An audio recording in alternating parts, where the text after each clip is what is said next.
So, Mike Lombardi, I asked you to do the exercise of thinking what the dumbest thing you could write if you were in charge of the North Carolina program right now, and I'll get to it without further ado. This is before the Clemson blowout, where Clemson ran a gadget play for a touchdown on the first play from scrimmage. That was in UNC, by the way. The crowd left. No exaggeration. Halftime, the crowd was gone. Showed it on TV. 29 September 25. Even the date on it is just written in an arrogant, dumb way. He got a copy of the Gettysburg Address and decided to mimic it. So this is what he writes on a typewriter, so he thinks. It's long, so here we go.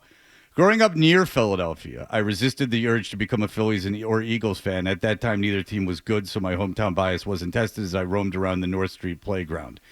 The other team, so you're reading this is coming to your email box.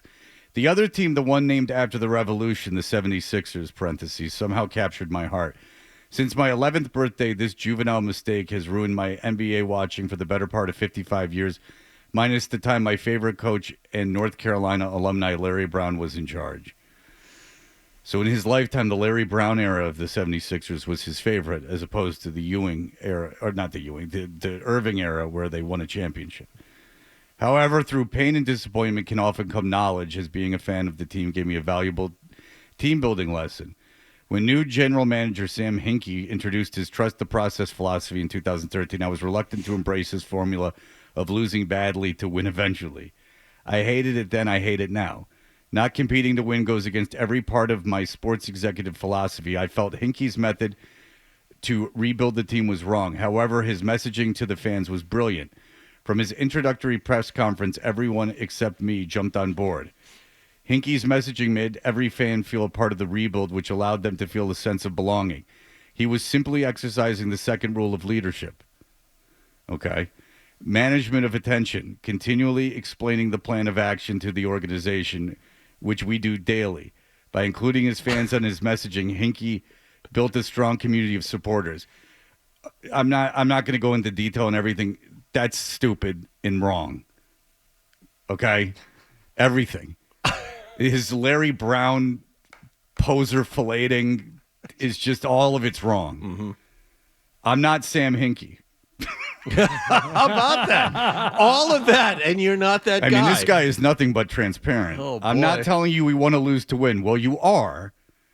What I will borrow from his delivery of messaging, which is why this email is so important to our program, it's vital for our supporters of UNC football to understand the direction we intend to travel. Having our most ardent supporters committed and believing in our rebuilding plan with our 73-year-old coach will help shape the narrative around our program, which will help us rebuild and restore this program. This is written on a typewriter. In check, he said program 3 times in the same sentence. Well, I thought that was what you're supposed to avoid when you're using the typewriter. I have to think about what I want to write about. Peter Drucker once said, unless commitment is made, there are only promises and hopes, but no plans. The great Peter Drucker. We are committed to making UNC football an elite program, again, with the program, and want to share the plan we have. And again, with the plan, he is just so dumb. Of the plan we have the place to ensure it occurs. First and foremost, this letter isn't an excuse or to shed blame on the past regimes. It is meant to explain our team-building blueprint. They made a bowl last year. It is meant to explain our team-building blueprint moving forward now that we have surveyed the inherited land. Now that we're losing, we've had a chance to survey what we've inherited, which was a bowl team. You inherited a bowl team and a lot of money. Looking back provides an understanding on how to move forwards. 49er Hall of Fame coach Bill Walsh often said when devising a plan, and then there's a long quote. So let's examine the past here at North Carolina. Over the past 4 recruiting classes, and then he gives the years, 2022 to 2025, to give you a visual. Yeah. I mean, he's dumb, man. Really dumb. We have these boosters, before they even finished the email, was sending it to the press. We only have 8 remaining players in our starting lineup. You're bad because of the new rules. Whose fault is that? Yeah, they didn't stick around when you came. They made a bowl last year. Again. Why are you making a point of putting this in a letter and sending it to us? And if my recollection is the quarterback that started against Clemson, you inherited. He has a fake leg. Because of the new rules, other Power 4 football schools were operating with significantly more cash dollars. Blah, blah, blah, blah, blah. Money became the method of enticement. Recruiting became more transactional than personal. 2023 team signed 29 players and only 5 remain. That's less than 24 months of a mass exodus. Of the remaining 5, only 2 see significant playing time. 24 are no longer with the team. The 2024 class signed 31 prospects with 3 currently playing significant roles. That's your fault. 14 are no longer part of the team. That's your fault. In the 2022 class, we signed 21 and only 2 remain. That's your fault. Because we have significantly yearly gaps in our roster, which cannot be filled by the transfer portal, we need to develop a strategy to address the issues at hand. You might wonder, why can't the portal address these issues? The portal is a cash cow. It's expensive, and you pay a premium, which is fine to fill starting roles. The portal is like free agency in the NFL, good for filling specific holes on the roster, not conductive to fill depth in developing talent. We needed the high school foundation to support the solution. But since Bill and I didn't arrive until after December 3rd signing date, the 2026 will be our first. It needs to be our best. Therefore, our plan is to sign upwards of 40 high school prospects from the 2026 class. So, all right. So now you've completely just dismissed your roster that's currently playing for you.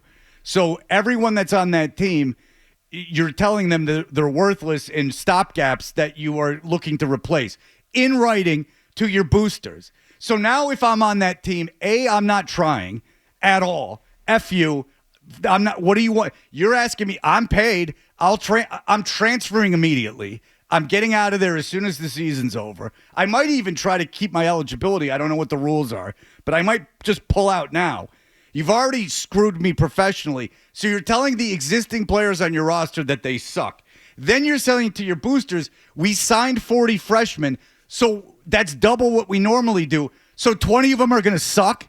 Like, you didn't just double it because you got 40 great players. You doubled it out of necessity. So you're telling the recruits coming in that they're redundancies. I mean, it's ridiculous.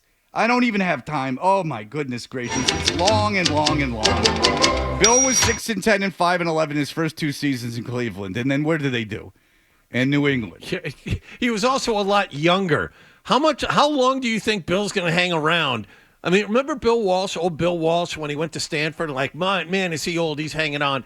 Bill Walsh was in his early 60s when he stopped coaching college football. Mac Brown was 2-20 his first 2 years in Chapel Hill. Yeah, but now you don't want any of his players. Investing in freshmen, and then blah, blah, blah, blah, blah. And then he quotes John Boeheim, and I mean, it's long. We share this plan with you because we are partners in the plan. We want you to embrace our actions like many of the 76ers fans embraced the process. And what have the 76ers fans gotten out of that? A broken superstar who won't play in no championships. Wait, didn't he spend and nothing on the horizon? But he didn't write that.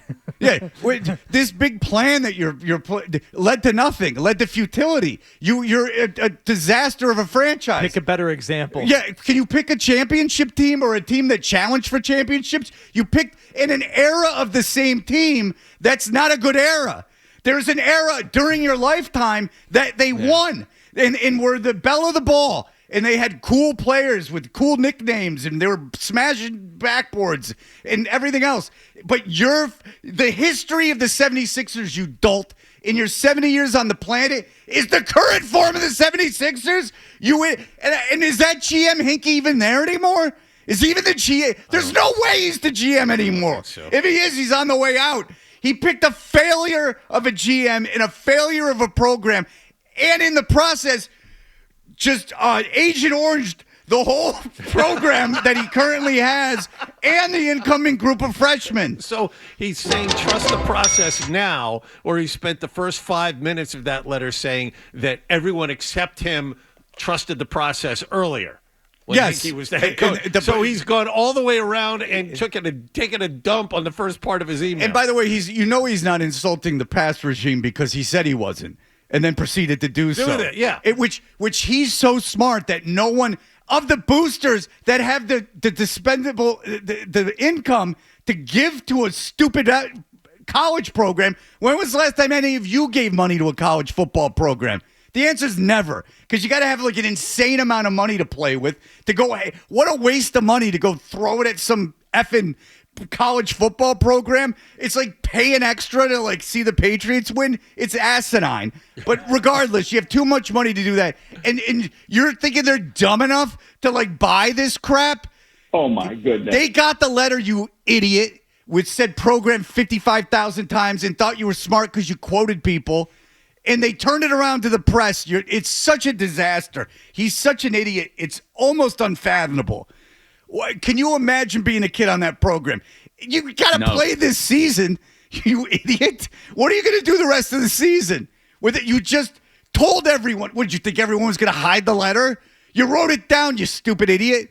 You should have done this if you were going to do this exercise, you should have made everyone put their phones in an envelope. If I'm Boston College in the ACC, I'm just printing this letter out and sending it blindly to every recruit in the effing city. Yep. Sometimes the mistakes that you deleted have really powerful messages in it. My kid wants to play college sports. I swear to God, what the hell kind of message is this? Like, say to that a bunch of people wanted my son. I'm not saying that's the case, but say it was true. It's just say there's a fantasy where he's the best. Why the hell would I choose this program? What are you, out of your mind? Oh, they're burning it down. He's trying. He's not trying to. He's trying to save it, but he's doing everything in his power to make it worse. Just shut up. Shut up. Shut up. Shut your mouth. Shut up. That's all you got to do. Eat it, dummy. If it's not your fault, just eat it for a year, you stupid idiot. For the latest from the Sports Hub, download at 985thesportshub.com.